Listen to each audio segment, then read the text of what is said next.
Le doy la bienvenida. Hoy es martes de la 9ª semana del tiempo ordinario.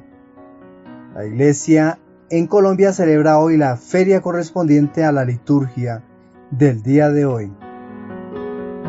Le invito a disponer su oído, la mente, también el corazón, para escuchar el Evangelio que proclamaremos en este día.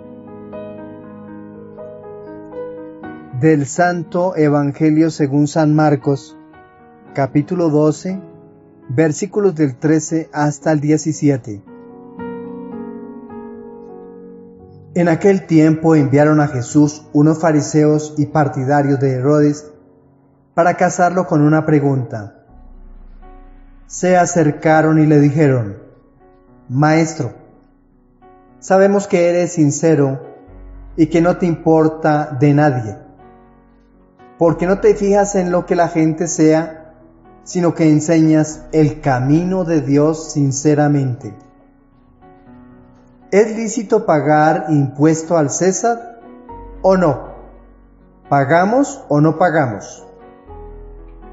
Jesús, viendo su hipocresía, les replicó: ¿Por qué intentáis cogerme? Traedme un denario que lo vea. Se lo trajeron y él les preguntó: ¿De quién es esta cara y esta inscripción? Le contestaron: del César. Le replicó: lo que es del César, pagádselo al César, y lo que es de Dios, a Dios. Se quedaron admirados. Palabra del Señor. Nuestra reflexión para el día de hoy. Había una vez en un reino lejano un rey justo y sabio, conocido por su equidad y sabiduría. Un día, dos ministros celosos y deseando poner al rey en un aprieto, decidieron plantearle una pregunta complicada. Querían ver si podían encontrar alguna contradicción en su juicio. Se presentaron ante el rey con una moneda de oro y otra de plata y le dijeron: Oh gran rey, sabemos de tu justicia y sabiduría. Por favor, dinos, ¿cuál de estas monedas es más valiosa para ti? El rey miró las monedas y respondió con una sonrisa: La moneda de oro es valiosa por su rareza y la de plata por su utilidad cotidiana. Pero lo que realmente importa es cómo cada moneda es utilizada para el bien del reino. Confundidos, los ministros preguntaron: Pero, gran rey, ¿qué debemos decir al pueblo sobre cuál es más importante? El rey respondió: Digan al pueblo que deben dar al reino lo que es del reino y al creador lo que es del creador. Cada uno debe usar sus dones para servir al bien común y honrar a Dios con su vida. Los ministros, impresionados por la sabiduría del rey, comprendieron que no podían atraparlo con su pregunta.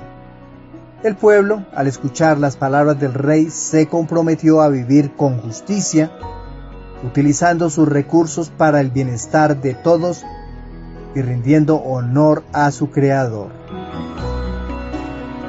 Nuestra reflexión de la primera lectura. La liturgia de hoy nos propone la última parte de la segunda carta de San Pedro en su capítulo 3, versículos del 12 al 18. Una carta de aproximadamente de los años entre 70 y 80 del primer Papa de la Iglesia. En su capítulo 3, ya lo dijimos. El autor sagrado invita a los fieles seguidores del resucitado a la santidad, a mostrar signos de ella en medio de disturbios, persecuciones que no cesarán prácticamente hasta el año 200, hasta 250 años después.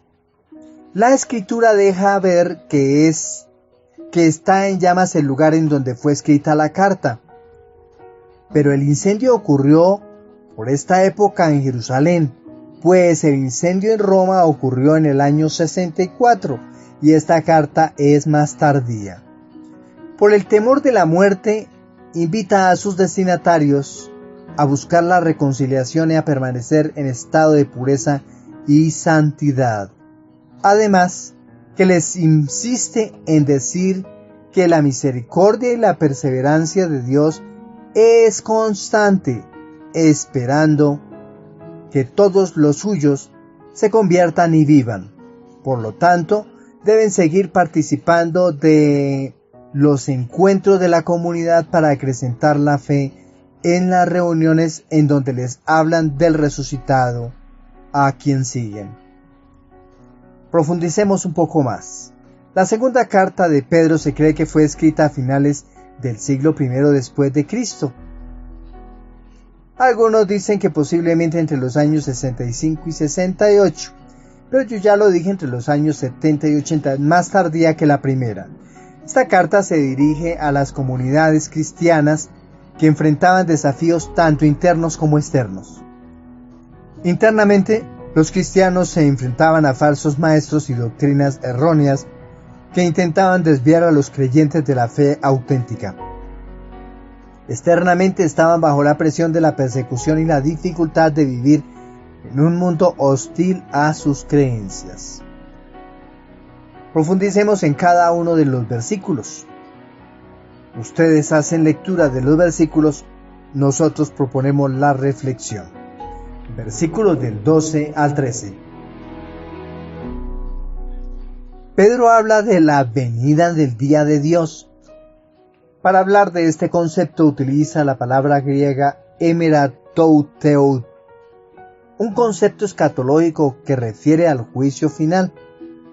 Lo que hemos dicho ahí es venida del día de Dios. Refiere al juicio final y la consumación de todas las cosas. Los cielos y la tierra actuales serán destruidos y reemplazados por un cielo nuevo y una tierra nueva. El autor sagrado utiliza el griego kainos o uranois kai gen kainen. Este es un tema recurrente en la lectura apocalíptica judía y cristiana. Ahí hemos dicho un cielo nuevo y una tierra nueva, que enfatiza la renovación completa del cosmos, donde reinará la justicia divina. Versículos del 14 al 15a. Pedro exhorta a los creyentes a vivir de manera que sean hallados, ojo, sin mancha ni reproche. El autor sagrado utiliza la frase griega aspiloi kai amometoi, en el día del Señor. Hemos dicho ahí sin mancha ni reproche. ¿Cuándo? En el día del Señor. La paciencia de Dios no debe interpretarse como demora, sino como oportunidad para la salvación. Este tema resuena con el llamado a la santidad y a vivir en paz con Dios, enfatizando la necesidad de una vida ética y moral como preparación para la venida de Cristo. Terminamos en el versículo 14, sin mancha ni reproche. Versículos del 17 hasta el 18. Pedro advierte contra los falsos maestros y el error doctrinal. Esta es la palabra que vamos a traducir. Los creyentes creen creer en la gracia y el conocimiento. Ausanete en chariti kai gnosei, de Jesucristo. Crecer en la gracia y el conocimiento de Jesucristo, subrayando la importancia del desarrollo espiritual y el entendimiento correcto de la fe. La estabilidad en la fe es crucial para no ser llevados por doctrinas erróneas.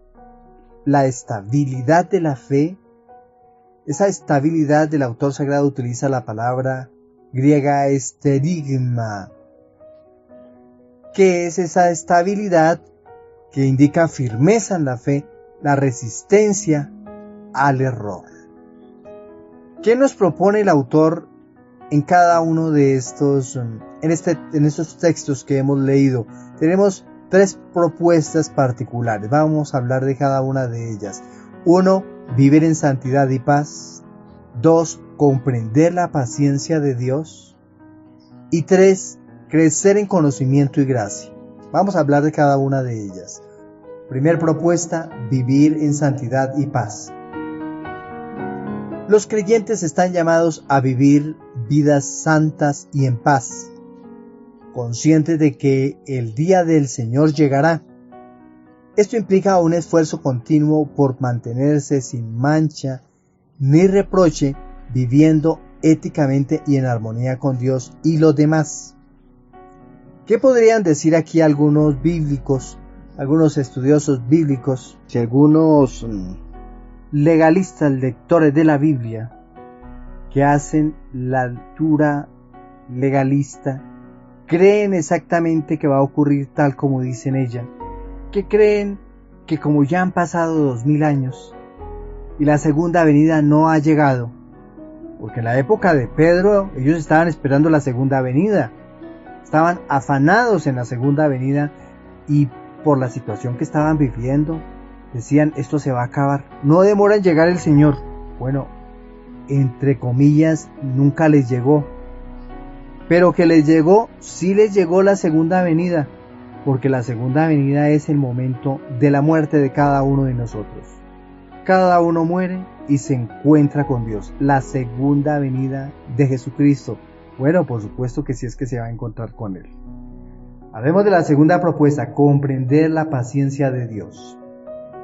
La demora aparente en la venida de Cristo debe ser vista como una oportunidad para la salvación y el arrepentimiento, no como un retraso. Dios es paciente, deseando que todos alcancen el arrepentimiento y la salvación. Bueno, hoy podríamos decir que Dios es tan paciente que lleva 2000 años de paciencia, 4000 años de paciencia, con 2000 con el pueblo de Israel y 2000 con nosotros, pero bueno, ¿cuántos años tienes tú? ¿Cuántos años tiene algún familiar tuyo, el que tenga más edad que la tuya?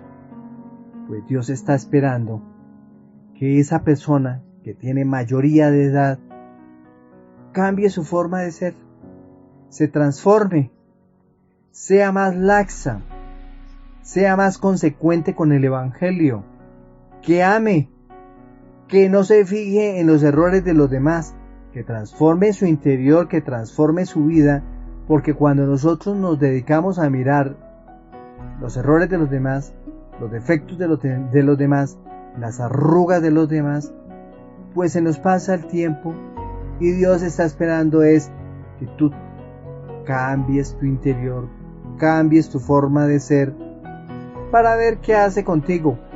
Si se lo lleva a ocupar un lugar importante en su reino o qué. Por eso es la demora de tantos familiares nuestros en nuestra casa que aún todavía tienen bastantes años de edad. La longevidad que nosotros hablamos. Tercer propuesta, crecer en conocimiento y gracia. El crecimiento espiritual y el aumento en el conocimiento de Jesucristo son esenciales para evitar ser engañados por falsos maestros. La firmeza en la fe se nutre de una comprensión profunda y correcta del Evangelio. Y para allá vamos. Crecer en conocimiento y gracia no es solamente abrirnos pues a la expectativa de escuchar un mensaje y quedarnos con ese mensaje. Tenemos que escuchar varios, tenemos que leer consecuentemente, tenemos que leer bastante para que nos muevan el cerebro y nos empiecen a despertar nuestra mente y empecemos a descubrir cuál es la verdad propuesta por el Evangelio. San Juan Crisóstomo en sus homilías enfatiza la importancia de la paciencia divina para la salvación. Él señala que Dios es paciente no porque se olvide de sus promesas, sino porque desea que todos los hombres lleguen al arrepentimiento y al conocimiento de la verdad. ¿Qué podemos concluir de la segunda carta de Pedro? Esta carta nos llama, 1, a vivir en santidad, a vivir en paz y constante crecimiento espiritual. En un contexto de falsos maestros y desafíos doctrinales, la estabilidad y el crecimiento en la fe son esenciales. La paciencia de Dios debe ser vista como una oportunidad para la salvación y los creyentes deben prepararse. Todos nosotros debemos prepararnos diligentemente para el día del Señor, es decir, para el día que nos toque, para el día de nuestra muerte, para el día de entregar cuentas. Ese es el día del Señor, viviendo vidas justas y firmes en su conocimiento de Cristo. Ante esta propuesta que nos hace el Espíritu de Dios por medio de la segunda carta del primer Papa de la Iglesia, vamos a responderle con el Salmo 89. Y en cada uno de los aportes que nosotros le vamos a hacer en estos 3 párrafos, vamos a acompañarle con esta antífona para que resuene ese reconocimiento que nosotros tenemos en nuestro interior de qué ha significado Dios para nosotros.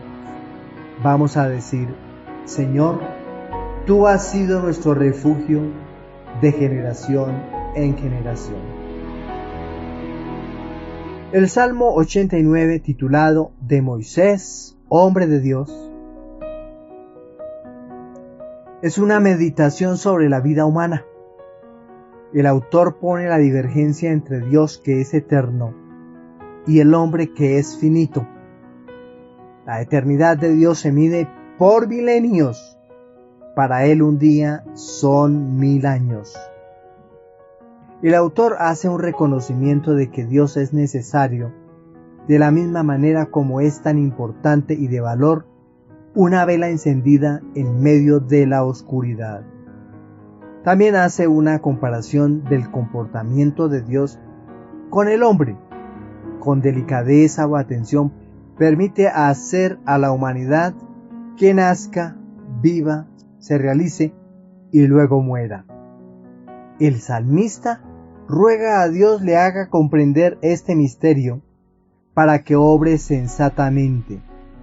Aproveche mejor el tiempo, reconociendo la misión durante su existencia, y clama al Señor haga sentir su presencia, a pesar de que algunos estudiosos digan que este salmo es de la comunidad de Moisés. Parece ser de la época monárquica y quizás de David.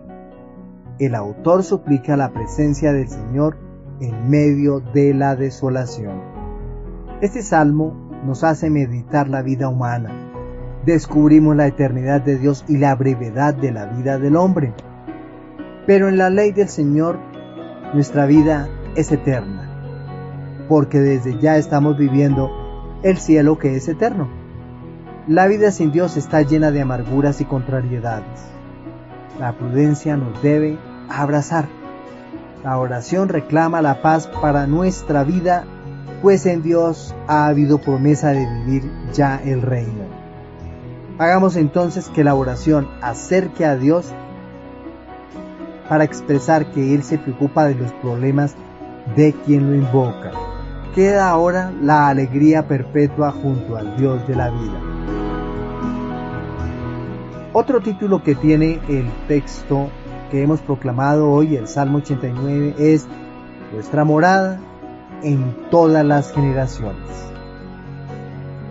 Pero esta vez vamos a profundizar más en cada uno de los versículos. Pero hablemos algo más del Salmo 89. Es atribuido a Moisés, el hombre de Dios, y es único en el libro de los Salmos por esta atribución.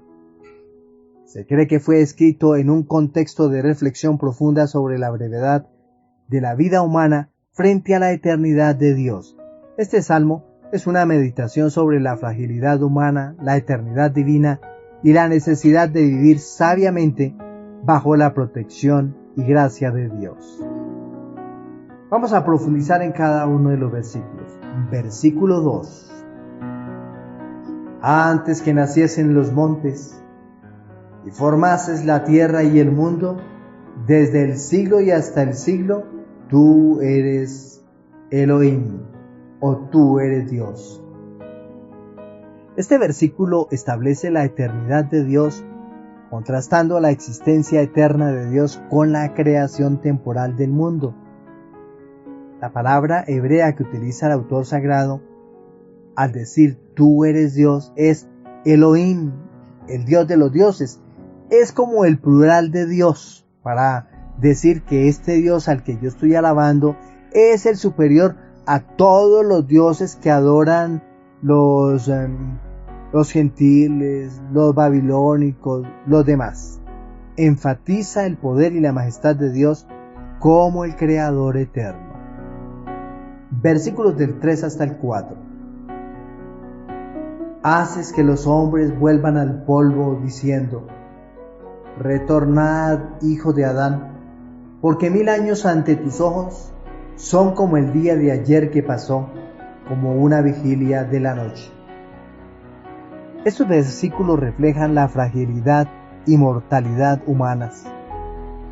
La palabra afar, que significa polvo, recuerda el destino de la humanidad según lo que nos narra el libro del Génesis en el capítulo 3, versículo 19. El contraste entre la eternidad de Dios y la transitoriedad humana se destaca con la comparación del tiempo humano con la eternidad divina. Versículo 10. Los días de nuestra vida son 70 años. Y los más robustos son 80 años. Con todo su fortaleza es molestia y trabajo, porque pronto pasan y volamos. Aquí el salmista reflexiona sobre la brevedad de la vida humana y su naturaleza laboriosa y transitoria. Utiliza el autor sagrado dos palabras clave en hebreo. Son los años que ha nombrado el autor. Utiliza en primer lugar, los días de nuestra vida son 70 años. La palabra hebrea que utiliza es chivin, chiv 7, y en el plural, chivin 70. Y en otros, los más robustos son 80, es decir, shemó 8, para 80 sería Shemonim, subrayando el límite general de la vida humana. Este versículo llama a una vida de sabiduría y conciencia de nuestra mortalidad. Versículos desde el 14 al 16. Por la mañana, dice el salmista, sácianos de tu misericordia, y toda nuestra vida cantaremos de alegría. Manifiesta tu obra a tus siervos y tu esplendor a tus hijos. Estos versículos expresan una petición por la misericordia y la alegría que solo Dios puede proporcionar. El autor sagrado utiliza la palabra Gesed para hablar de misericordia. Se refiere al amor inquebrantable y la fidelidad de Dios. El versículo 16 clama con la manifestación de la obra y gloria de Dios a su pueblo, destacando la esperanza en la revelación continua del poder divino. ¿Qué podemos concluir del Salmo 89? Este salmo nos invita a reflexionar sobre la brevedad de la vida humana y la eternidad de Dios. Nos llama a vivir con sabiduría, a buscar la felicidad, a ser felices. Ojalá nos hubieran dicho esto cuando teníamos 15. Debemos ser conscientes de nuestra mortalidad y a depender de la misericordia y el amor eterno de Dios. Al reconocer la transitoriedad de nuestra existencia y la constancia de Dios, encontramos una base sólida para la esperanza y la alegría en medio de las dificultades de la vida. Desafortunadamente, siendo la vida tan breve, hay muchos que vienen aquí a causar daño, a vigilar a los otros, a criticarlos, a hacerles la vida imposible. Muchos padres de familia que le quieren mortificar la vida a sus hijos. La disculpa es que los están educando. Es que yo educo a mis hijos, es que yo amo a mis hijos y por eso los mortifico. Claro que ellos no utilizan la palabra mortificar, es que los amo. y como los amo, qué tan equivocados están. Sería bueno volver a reflexionar este salmo, no solo el salmo, todo el escrito que hemos hecho acá, para que descubramos qué tan equivocados estuvimos. La propuesta del Evangelio. El relato del Evangelio del día de hoy, del evangelista San Marcos en el capítulo 12 y versículos del 13 al 17, describe una situación de confrontación de Jesús en su relación con el Estado. Envían a un grupo de sus enemigos detractores para ponerlo a prueba con una de las acusaciones que hacían de él y que se conservan y están guardados en el Evangelio, que sublevaba al pueblo en contra del régimen imperialista de Roma. La cuestión se daba de la siguiente manera: admitir pagar tributo al César era enemistarle con el pueblo. Negarlo era enemistarlo con las autoridades romanas y sanedritas, que lo utilizarían como halago a Roma. La respuesta de Jesús deja ver lo que se convirtió en tradición para la primitiva comunidad de los seguidores del Cristo. Exigirá la obediencia a los poderes constituidos. Jesús enseña que todo ciudadano tiene deberes, tanto civiles como religiosos.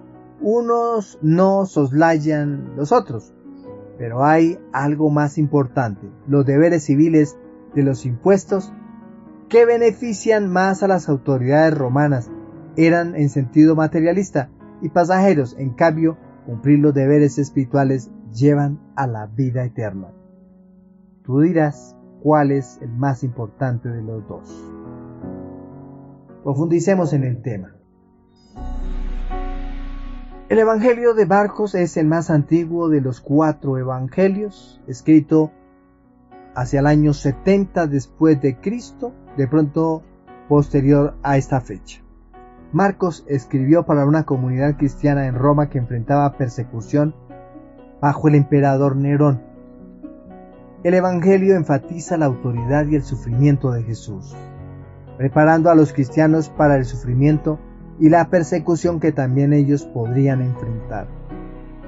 Profundizando en el tema, vamos a encontrar nosotros 3 temas importantes. Primero, los fariseos y herodianos. 2, la pregunta trampa. Y 3, respuestas de Jesús. Miremos la pregunta: los fariseos y herodianos.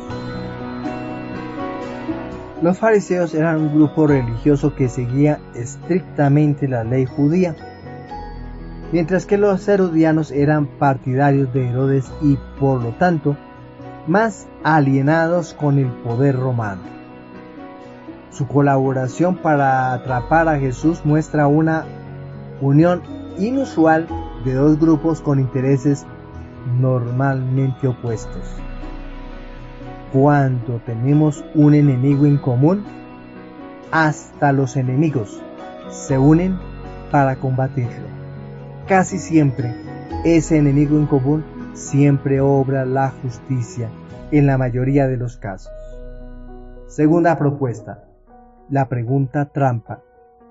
Preguntar sobre el pago de tributos a César era una trampa. Si Jesús decía que era lícito, perdería el apoyo del pueblo judío que resentía la ocupación romana. Si decía que no, sería acusado de sedición contra Roma. Y la última propuesta, ¿cuál es la respuesta de Jesús? Jesús pide un denario y pregunta de quién es la imagen en la moneda. Al responder de César, Jesús distingue entre las obligaciones cívicas y las espirituales. La frase «dad a César lo que es de César y a Dios lo que es de Dios», ¿cómo lo diría en griego? Apódote ta Kaisaros Kaisari kai ta tou te tou to teo, destacando la importancia de cumplir con las responsabilidades terrenales sin olvidar las espirituales. El texto de hoy subraya la importancia de equilibrar nuestras responsabilidades civiles y espirituales. En el mundo actual, los cristianos a menudo enfrentan dilemas similares sobre la obediencia a las leyes civiles y la fidelidad a los principios divinos. La enseñanza de Jesús nos recuerda que ambas esferas son importantes y que debemos cumplir nuestras obligaciones cívicas sin comprometer nuestra devoción y servicio a Dios. San Agustín en sus escritos aborda la relación entre la ciudad terrenal y la ciudad de Dios.